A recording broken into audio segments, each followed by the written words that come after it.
Alright, welcome to another episode of Echoes and Escapades. This is episode 3, and so if you've been listening so far, thank you, I appreciate it. Today, I want to talk about, something that is near and dear to my heart.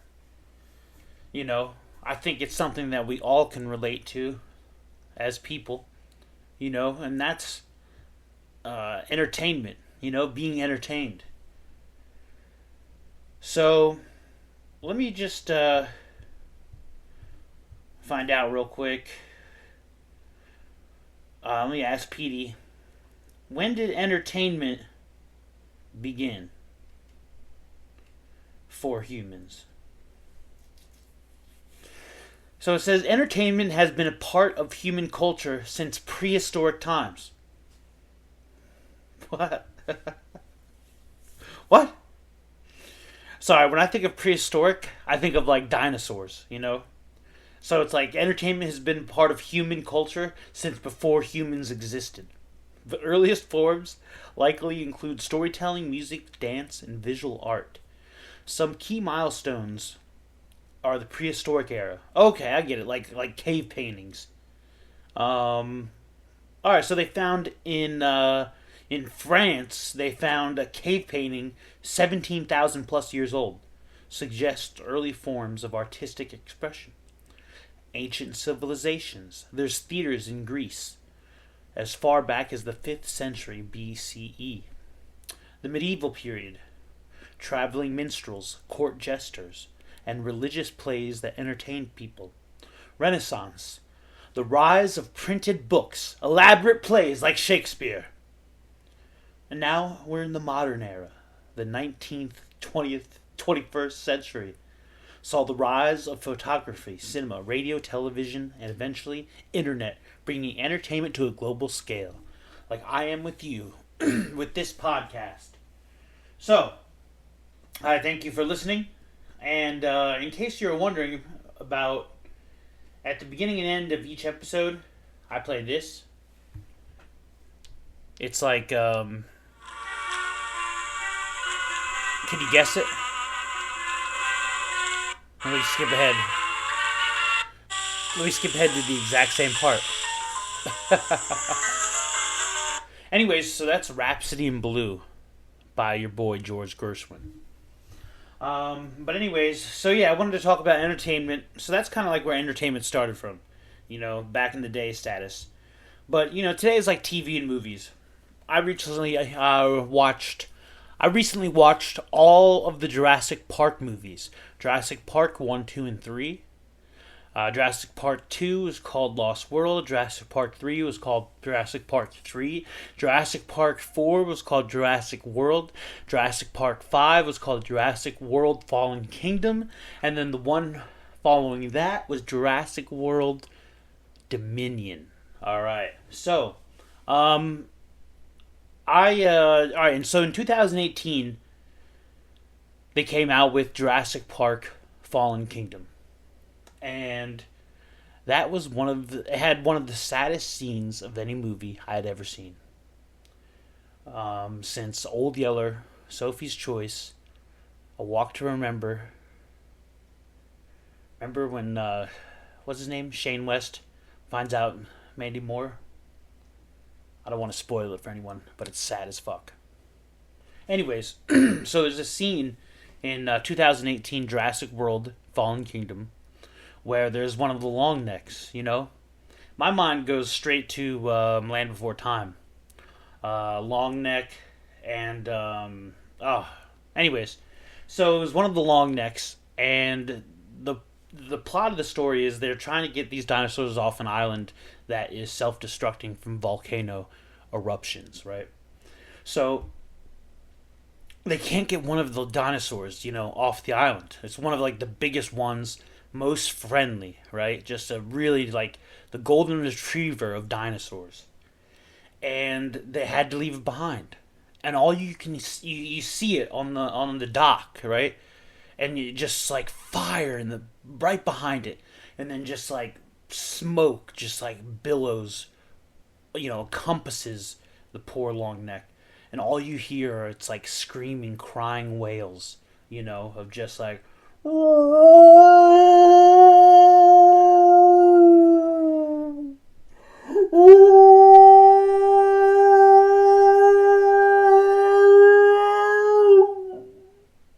Oh my god. I don't know if I just did it any justice right there, but take my word for it, or not. It was really sad. Oh my gosh. So I just wanted to give a shout out to that, because sometimes we have to talk about the shit that makes us sad, because there comes a fine point where it's just like, because sometimes I'll bottle stuff up inside, like emotions, and then what happens is, then it gets too much, overwhelming, and I don't drink alcohol. I quit like about 5.5 years ago, but so that was like an outlet. Alcohol is like one of those outlets that people have, or like to kind of like loosen the stress, get like stress reliever. But I found out I was allergic to alcohol in all the worst ways, so I quit. But where I live now, medicinal marijuana, so they call it California sober. You don't drink, but you do smoke weed. So I guess I'm that, if you were to call it anything, But I also get prescribed anti-anxiety medication because I have what I call doomsday panic attacks. And then I have insomnia, And I feel like a lot of people have insomnia. A lot of people have anxiety. I'd say most of the world, right? Or at least people in the United States. I don't know. And so, yeah. And what I find is sometimes if I take an extra anti-anxiety pill when I'm feeling like really stressed out, it makes me think that it's working like harder and faster. But then when the anxiety goes away, because I took an extra anti-anxiety pill, I doubled down, instead of just like waiting the 10 minutes for it to kick in. I'm like, oh, it didn't work. Boom. Put up another one down the hatch. Then when the anxiety goes away, there's nothing for that medication to do, So now you're just like, you're not stressed out anymore. And so you're just like, what the fuck, It's like idle hands are the devil's playground, Devin Sawa. So, and then it's like, almost like I'm realizing that, yeah, I gotta figure out a better way to get through this anxiety sometimes. So I don't know if there's other people out there who double down on their anti-anxiety pills, but when I get really stressed out, that's like, my like kind of like brain just goes, all right, let me just take as many of these or whatever I can, but then there's repercussions, and it's all about choices in life, and even though I quit drinking, I thought all my bad choices were over, but sometimes, you can find your loosey-goosey in other avenues, and so I'm realizing that now, yeah, because I'm going through a real tough time right now. I don't know if I was going to talk about it, but I have dogs. One of them has cancer and an inoperable tumor. I'm going for a second opinion, or a third opinion, really. Always go for a second opinion. See, I took my dog somewhere, and they said it was just a fatty tissue tumor. Nothing to worry about. Months later, it gets bigger. Go to a second opinion, they say, oh no, we got to get this out. Then they find out it's cancer, so I wish I had gone for a second opinion sooner. So I highly suggest, especially with the animals, because they can't talk and tell you what's up. So right now my dog has cancer, but what I have to remind myself is that my personal tragedies aren't the world's, commiserations or opportunities for me to get commiserized upon. I don't know if anything I just said made sense. I guess negative attention, yeah. So sometimes I find myself like so lonely and like without any attentions that negative attention is like looks good to me, you know what I mean? Or it like sounds appealing. But then I'm like, oh wait, no, that means that something bad has to happen just so like I can feel good, And it's just like, that's a weird thought, you know? And I was just like, wow. I think that there's ways around that, you know? And it's just like anything. You know, I feel like when it comes to mental health, we forget that it's a muscle, like like the brain, like anything else. Like, you know, you're not going to be able to lift 50 pounds from one day of caring about, like, you know, it's like, oh man, I really want to I really want to lift 50 pounds, you know, and this is the first day I've ever thought to try to lift 50 pounds, and my expectations are I'm going to do it by the end of the day. It's like, well, no, that's not real, you know, and your brain knows that, like when it goes to like weightlifting or like really anything else, like, you know that, okay, well, I have to start off doing 10 pounds at a time, work my way up to 20, 30, 40. You know, you do everything in steps. But for most people, maybe just for me, maybe I should just say just for me. I don't know about other people. But when it comes to mental health, I sometimes think like, oh man, this is a quick fix. Or, all right, because I'm concentrated on this right now, I want instant gratification. You know, I want this right away. That's another thing I think that people have gotten so used to is, and expect now, is instant gratification. I want my money and I want it now, you know? And it's just like, all right, so we just, I feel like what I have to do is, maybe other people might have different techniques I would love to hear about.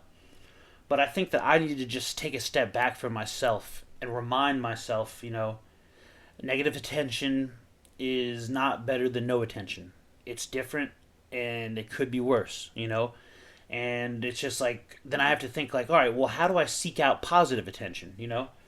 Because I want positive attention at the end of the day, but then I'm not necessarily doing anything to get it. You know, it's not going to just come for free or come from nothing, you know? So I have to remind myself, I have to get up, go out the door, maybe I, you know, check on a neighbor, on a family member, on a friend. It could be a phone call. It could be a text message. For me, I should probably do a phone call, you know, just because it's nice to hear someone's voice and talk and interact. You know, they'll be like some days, I'll go like 2-3 days, and I'll realize I haven't uttered a single word, you know, or left the house.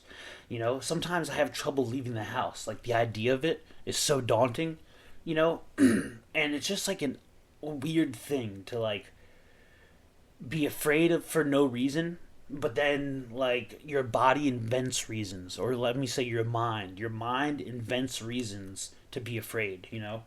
But everything that you could ever want is just, like, right on the other side of fear, right? And so all you need is 20 seconds of courage, and I think, for the most part, the individual will be happier for it, you know? If, like, each person was like, all you need is 20 seconds of courage. That's it.